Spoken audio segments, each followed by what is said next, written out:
is here. Welcome to Baca Hitam. Jadi pada hari ini, tepuk tangan dulu. Nah, jadi pada hari ini kita kedatangan dua guru yang dia pesona. Aduh, Susan bisa lah. Yang lihat ada di pingsan ya.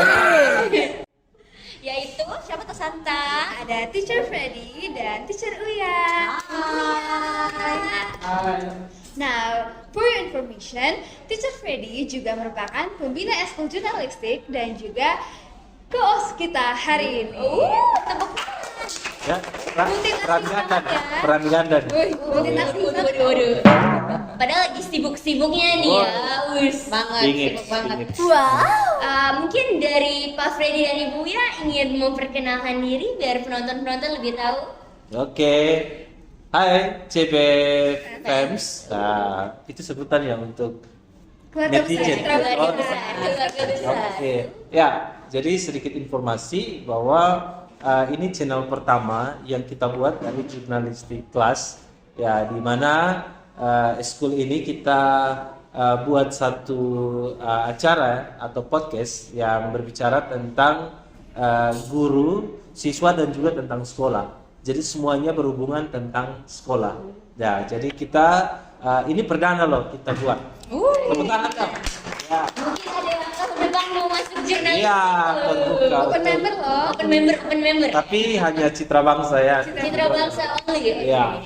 Jadi kita buat acara ini supaya bisa memberikan edukasi kepada teman-teman semua maupun di Citra Bangsa ataupun di luar dari Teacher Freddy seperti itu.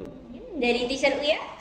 Hai CB Fans, kalau teacher itu guru bahasa Inggris di SMP Kristen Citra Bangsa, juga wali kelas 7E dan juga mengajar ekskul bahasa Inggris. Mungkin nanti ada yang mau masuk ekskul bahasa Inggris? Ya. Ditunggu. Tapi minimal jurnalistik duluan. Tapi kalau masuk jurnalistik bahasa Inggris dulu, jurnalistik. Kan bisa dua ekskul ya? Bisa dua ekskul ya? Wow. Oke. Kalau yang Kira dengar-dengar katanya Mami Uya kita tercinta ini guru penggerak ya? Ya betul, angkatan 7. 7 Ya. Udah angkatan berapa sekarang? Udah lama ya berarti ya? Udah lumayan lama sih. Kalau sekarang angkatan 9 lagi pendidikan, sebentar lagi angkatan 10. Belum, baru tamatnya baru kemarin. Angkatan 7-nya baru kemarin. Kita NTT dapat di jatah di angkatan 3, lompat angkatan 7. Masih seumur jago. Masih umur jago. Muda banget. Iya. Kayak guru-guru penggerak tuh pada muda-muda banget. Kok pada cakep-cakep banget sih kayak ini. Udah langsung ke topik utamanya. Oke. Kalau boleh tahu kurikulum Merdeka itu apa sih? Kurikulum Merdeka jadi itu menggantikan kurikulum K13 kan, kemarin K13 tapi masih ada sekolah-sekolah kan yang pakai K13. Kalau kurikulum Merdeka sendiri dirancang dari kata merdeka kan, berarti merdeka untuk guru tapi juga untuk murid. Jadi kalau untuk murid tidak merasa terpaksa dalam kelas, tidak terpaksa mengikuti pembelajaran. Kalau merdeka untuk guru merdeka untuk merancang pembelajarannya sendiri khusus untuk anak-anak, jadi menjawab kebutuhan anak-anak atau kebutuhan murid. Jadi itu konsep sederhananya dari kurikulum Merdeka. Oke, sebelum ya Teacher Uya, Teacher jadi kepengen bertanya juga nih kepada Kire sama juga Santalum. Tadi kan sudah bertanya nih soal kurikulum Merdeka. Nah, supaya teman-teman yang di rumah juga yang sedang menonton ini bisa tahu dari sisi murid-muridnya gitu. Nah, tadi itu disampaikan oleh Teacher Uya bahwa itu kebebasan kepada guru-guru untuk merancang pembelajaran. Nah, kan Kire sama Santalum ini kan melewati 2 kurikulum nih selama sekolah, ya kan? Sudah pernah ada di dalam kurikulum 2013 dan sekarang ada di Merdeka. Nah, Teacher mau tanya perbedaannya di mana yang kalian rasakan dulu di kurikulum K13 dan sekarang di Merdeka?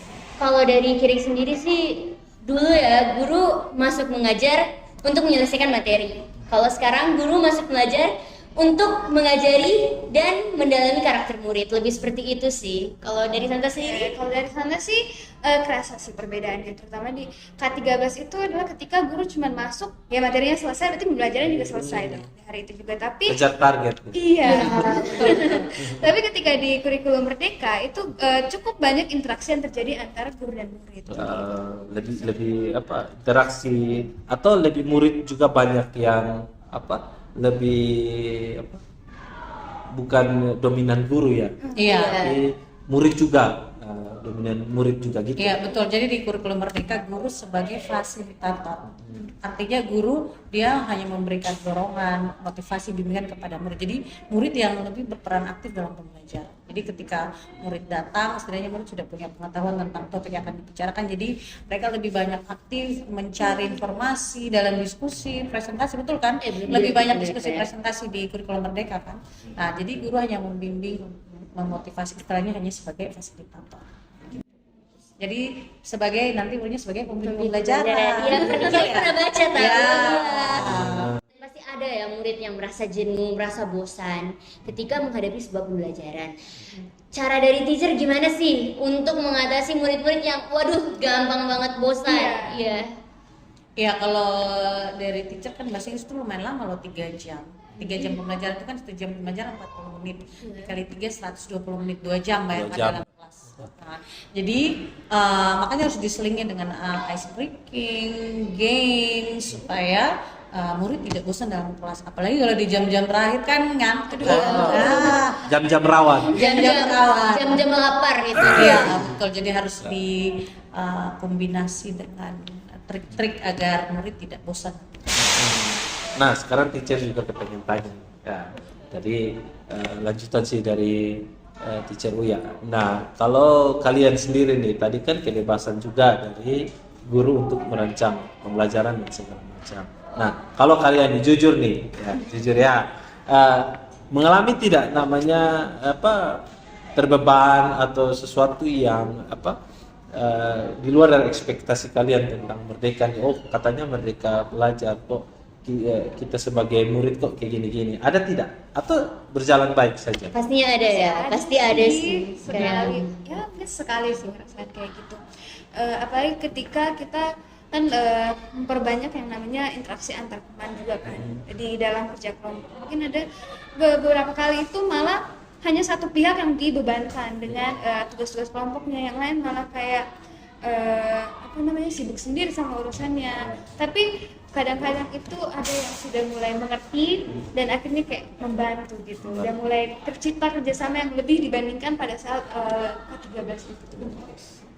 Kalau dari teacher Uya sendiri, bagaimana bisa menilai nih setiap anak yang betul-betul mereka juga terlibat langsung? Apakah ada rambu-rambu atau seperti apa untuk bisa tahu nih ini kerja nggak, ini kerja, atau cuma satu orang one man show gitu?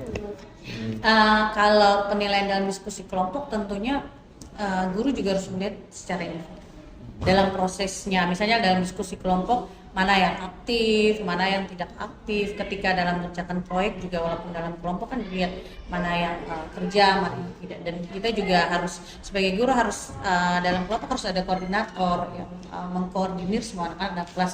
Pembagian tugas juga harus merata dalam kelompok, tidak boleh ada yang memikul semua beban dan tanggung jawab. Kan itu nanti akhirnya seperti Pak Freddy bilang one man show nanti dia yang bekerja sendiri, dia yang presentasi sendiri. Sebaiknya tidak. Dan memang kalau dalam kelompok itu harus dibutuhkan namanya kolaborasi antara semua anggota kelompok. Jadi itu dinilai secara individual juga kalau dari guru. Kalau kita sendiri kan ada yang namanya P5 ya kan teacher. Kalau boleh tahu menurut teacher sendiri P5 itu apa sih teacher? Kalau P5 itu kan dalam bentuk project. Jadi perbedaan K13 sama kurikulum Merdeka ya di P5. Jadi di P5 itu murid diajak untuk lebih kreatif, kemudian mereka juga harus bisa menjawab isu-isu yang terjadi di lingkungan mereka. Mereka bisa menghasilkan suatu produk nantinya di akhir. Jadi makanya disebut dengan proyek P5. Nah, teacher mau tanya dulu nih, kalian kan sudah dari kelas 7 ya, sekarang kelas 8. Ya tentu sudah sudah makan banyak asam garam. Aduh, Lama senior. Belum ditanya udah merinding. tentang kurikulum merdeka nih. Nah, teman-teman di rumah juga mungkin yang agak lupa-lupa nih apa itu P5, kepanjangan dari P5. Ya, jadi kepanjangan dari P5 itu Proyek Penguatan Profil Pelajar Pancasila. Belajar Pancasila betul. Kalau mau belajar Pancasila. Dulu pelajar Yang ini pelajar Pancasila nih. Ya. Oke. Nah, teacher juga mau bertanya nih, teacher Freddy sama teacher Iya ini kan produk tahun 90-an nih, Ya, ya sudah kan? out of date. Iya, kita melewati banyak perubahan. Ya, dari KTSP ya. Ya, CBSA dulu saya masih dapat CBSA. Oh, berarti teacher Iya lebih tua ya. Cara belajar siswa aktif dulu. Nama kurikulumnya kemudian berganti lagi. KTSP, terus lagi Apa lagi ya? K13 sih. Itu setelah Ya, sebelum CBSA kan ada kurikulum 19 94. Ya, 94. Iya. betul. Tapi kok kayak masih muda banget sih lu. Iya. Hati yang gembira adalah Obat. Ya, jadi teacher mau tanya nih, sekalian satu pertanyaan langsung nih untuk teacher Uya dan juga Kire sama Santal. Nah, di kami produk lama itu ya, yang tahun-tahun 90-an itu kan biasanya kalau kerja kelompok ya, tanda kutip kerja kelompok itu biasanya kembali lagi itu nanti ada one man show di situ, satu orang yang bekerja dan yang lain itu cuma nebeng nama istilahnya. Jadi nanti yang dinilai semuanya nilainya sama, padahal satu orang saja yang bekerja gitu. Nah, kalau sekarang apakah itu bisa terjadi, atau ada hal yang guru bisa tahu nih siapa yang kerja siapa yang tidak gitu. Kan ada format penilaian ya, ada format penilaiannya misalnya kreativitasnya dan itu dinilai secara individu. Jadi kalau di format penilaian kan walaupun dalam kelompok tapi tetap dinilai secara individu. Jadi prosesnya yang dinilai. Jadi perbedaan antara K13 dan kurikulum merdeka adalah kurikulum merdeka dia lebih menilai kepada proses ketimbang hasil. Walaupun proses tidak mengkhianati hasil. Ya, pasti. Ya. Kalau dari Kire sama Santal gimana? Kalau kayak gitu pasti ada ya, pasti ada orang-orang yang mungkin Ya, tidak sekali dua kali iya, ya sih. yang tidak mungkin tidak mau dibebankan. Tapi kalau kita udah kayak ngajak gitu, yuk kerja, mereka juga kayak ke bawah aja gitu. Dan pasti ada yang bakal nanya, aduh nanti kerja apa nih, memang kerja itu beneran Dan terjadi pada akhirnya loh. juga tertanam pada diri mereka sendiri kayak saya juga harus sama seperti mereka. Kalau mereka kerja berarti saya juga harus kerja kan. Iya. Gitu. Jadi hebatnya kurikulum mereka di situ ya teacher ya. Jadi guru sama murid itu berkolaborasi dengan Iya, baik. betul. Ya, jadi semua elemen-elemen yang dipakai itu bisa mengikat antara guru dan siswa supaya mereka bertanggung jawab. Itu sih ya teacher Freddy bisa Iya, lihat. kolaborasi dengan murid dan murid juga Iya, bisa seperti tadi Kira bilang bisa mempengaruhi satu sama lain secara positif. Gitu. Tapi kan Miss Uya sendiri udah ngalamin beberapa kali pergantian kurikulum. Nah, apakah ke kurikulum merdeka ini ada kemajuan atau malahan ada beberapa kurikulum yang di belakang yang malah lebih baik daripada kurikulum merdeka ini? Kalau dari teacher sih lebih fleksibel di kurikulum merdeka karena kita tidak mengejar target. Di K13 kan kita harus mengejar target. Misalnya tujuan pembelajaran ini harus dikejar. Akhirnya kita harus masukkan materi harus Dikebut lah selesai. ya dari tersebut kita harus mengejar target. Tetapi kalau di kurikulum merdeka kita lebih ke pemahaman murid yang kita kejar. Jadi murid harus betul-betul memahami materi yang kita kejar. Jadi tidak kejar waktu begitu. Tapi kalau misalnya waktu yang ada di sekolah itu cukup terbatas, kalau kita mau belajar cuma dibatasi beberapa jam. Jadi bagaimana caranya agar murid itu benar-benar mengerti sampai mereka itu paham seutuhnya gitu, Mas? Ya, jadi itu juga nanti ada di modul ajarnya. Kita kan kalau guru sebelum ngajar ada modul ajarnya. Kita sudah mengatur waktunya di dalam, misalnya satu materi ini, satu pertemuan, misalnya bahasa Inggris 3 jam pembelajaran 120 menit. Jadi sebagai guru, teacher harus bisa lihat, oh dalam waktu 120 menit ini apa yang bisa saya ajarkan. Nah, memang kesulitannya adalah setiap kelas itu berbeda. Jadi setiap murid kan di setiap kelas kemampuannya berbeda-beda. Nah, itu yang bisa menyebabkan pembelajaran di kelas 1 dan yang lain bisa berbeda. Karena teacher harus mengejar pemahaman siswa, bukan materinya yang teacher kejar. Kalau teacher sendiri sebagai guru ada kesulitan tidak beradaptasi dengan kurikulum-kurikulum yang terus berganti? Pasti ada kesulitan administrasi. Nah, administrasi paling repot ya. Ya. Kalau di ke-13 tuh ada sampai buku 4, itu administrasinya harus diselesaikan. Kalau di kurikulum Merdeka lebih fleksibel sedikit, agak lebih tipis lah dari kurikulum mereka, betul ya? Iya, lebih. Jadi administrasi itu ya membebankan guru. Jadi teacher berharap ya ke depan kurikulum tidak membebankan Kedua belah pihak. Iya, guru juga murid. Merdeka lah, merdeka. Merdeka, ya, merdeka seutuhnya. Oke, mungkin dari setiap cerita kita hari ini, mungkin teman-teman di rumah sudah bisa mendapatkan kesimpulan yang mungkin bisa diambil dari setiap pembicaraan hari ini tentang kurikulum Merdeka. Dan satu pesan dari Teacher Freddy, nanti juga ada kesimpulan dari murid nih. Kalau dari Teacher Freddy sendiri, memang kurikulum Merdeka ini tentu memudahkan kita sebagai guru dan juga sebagai murid untuk berkolaborasi untuk menciptakan suatu pendidikan yang bermutu dan lebih baik. Tentu di dalamnya itu ada rasa gotong royong, rasa kerjasama dan sebagainya. Jadi kurikulum Merdeka ini sangat membantu untuk kita semua. Mungkin dari sisi seperti itu. Oke, tapi kalau kita dari sebagai murid, kurikulum Merdeka juga memiliki plus dan minusnya. Di plusnya kita juga diajarkan bagaimana untuk mengalami beberapa fase dalam pembelajaran. Jadi tidak hanya itu saja pembelajarannya, tapi banyak hal yang bisa kita rasakan ketika belajar, mau itu senang maupun susah. Di minusnya mungkin karena kita berada di ambang peralihan. Jadi memang transisi. Ya, transisi gitu. Jadi ngerasa banget perbedaannya yang ya tapi cukup memudahkan kita sih sebagai murid. Penyesuaian. Iya, masih merasakan penyesuaian. Kalau teacher kesimpulan buat teman-teman di sebagai guru untuk kurikulum Merdeka, kalau dari teacher sendiri kurikulum Merdeka lebih fleksibel untuk guru. Kita bisa menyesuaikan rancangan pembelajaran, kemudian juga yang paling kita suka adalah project P5-nya.